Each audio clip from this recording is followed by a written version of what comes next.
Now I know what you're thinking. Another YouTube rage video. But this is not a rage video for me. See, I grew up on He-Man and Masters of the Universe. I remember back in '94 when the toys came out and the cartoon came out. For me, it was an event when I would go to school in the morning and I would watch an episode of He-Man when it came on Channel 5 in New York City. And in the afternoons when it would be doubled with She-Ra Princess of Power, and then after that, Thundercats. See, for me, my entire storytelling style, my fiction, is all based on what I grew up on when I watched He-Man and what I learned from He-Man. And that show had some great writers. Larry DiTillo, Paul Dini, Marv Wolfman, guys who are staples in the industry and who worked on Transformers and even later Batman the Animated Series. I was collecting He-Man toys well into the 90s when eBay was a thing, and I stocked up on a lot of the figures that I'd never had when I was young. Of course, years later I would sell them back for money, but the point was I never got tired of collecting them. And even today, I'm still stocking up on newer figures, better looking figures. To me, Masters of the Universe is what Star Wars is to many. So it's a big deal for me when an adaptation of that property comes up, whether it's a live action or animation. When Masters of the Universe Revelation was announced, and it was announced as a sequel to the '80s Filmation series, obviously the kid in me lit up, and the adult in me said, yes, we're going to go back and get new adventures. But then the Netflix synopsis came out and hinted that Teela, not He-Man, would be the star of the show. Clownfish TV was on top of it, and then Kevin Smith immediately responded with this tweet saying that, no, that He-Man would be the star. And the show was literally all about He-Man. Now we cut to June of this year, 2021, and the trailer drops. And I, along with millions of other fans, enjoyed the trailer. It was action packed, the animation was good, the designs were on point. What was not to love about it?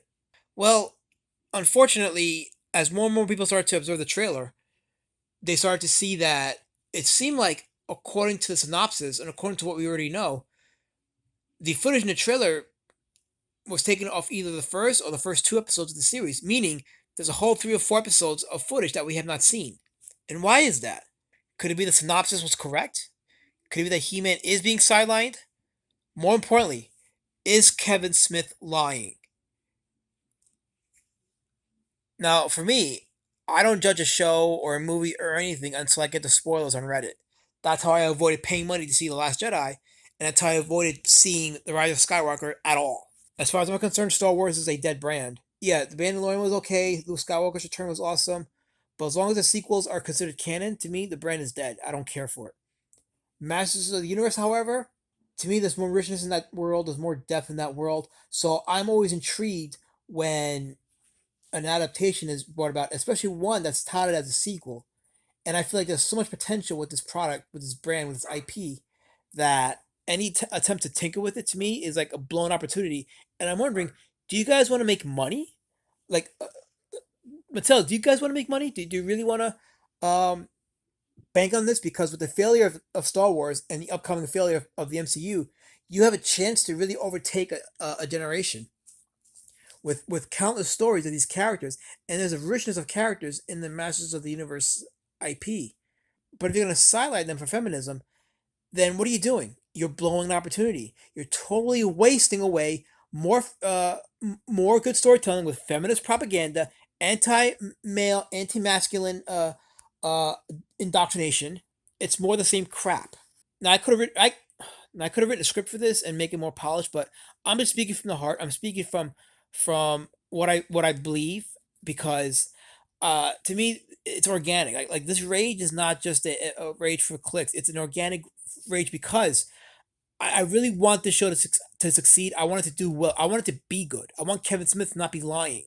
I want him to really hold true to his word that this indeed is, a faithful sequel to the series, and yes, that this series is about He-Man and the last adventures, if this is being touted as such, of that Filmation He-Man.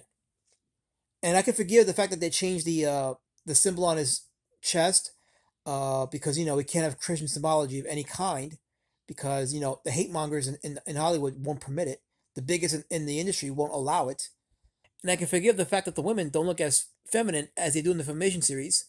Uh, I guess if you want to argue that, well, it's battle, it's war, women have to have a certain physique, that's fine. but this is fantasy, so I still like my women to look feminine and sexy and beautiful.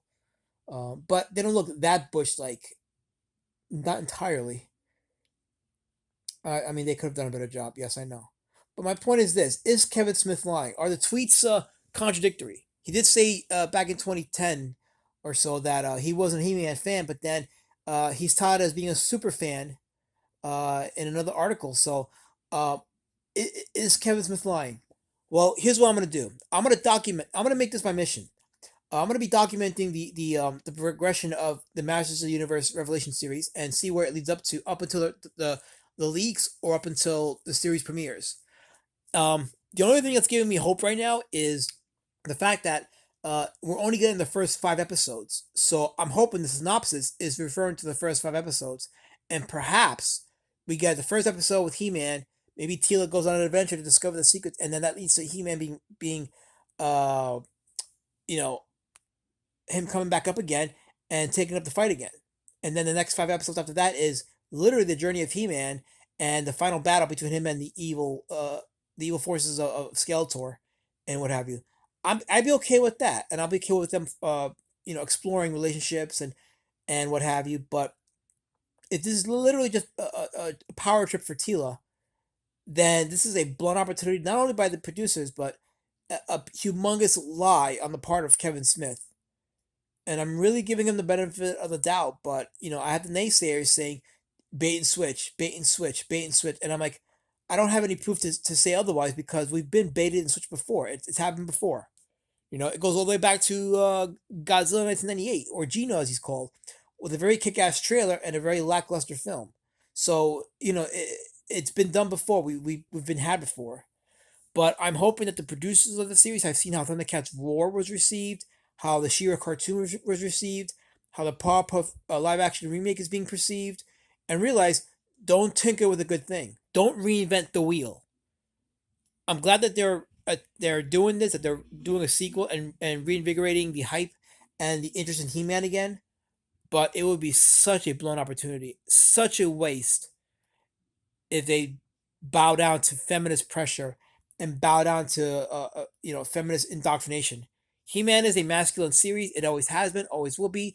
Going back to the early comics, yes, women played a part in it, but the show is geared more towards men. Always has been. Putting He-Man aside for Teela is not a good idea, especially when Teela doesn't look that feminine. So hopefully they get their heads out of their asses and realize who they're gearing the show towards and who the star of the show is. We'll wait and see. Stay tuned for this channel for more information as we get it, and I will keep you guys up to date on the progress and developments of Masters of the Universe Revelation. And don't forget to go to roadwarriordrake.com if you want to get that kick-ass Road Warrior Drake graphic novel, 110 pages of black and white action and adventure. You can get a graphic novel in the hardcover, softcover, manga version, digital. You can even get a coloring book and the ash can, all on Kickstarter. So grab your copy and enjoy the fun.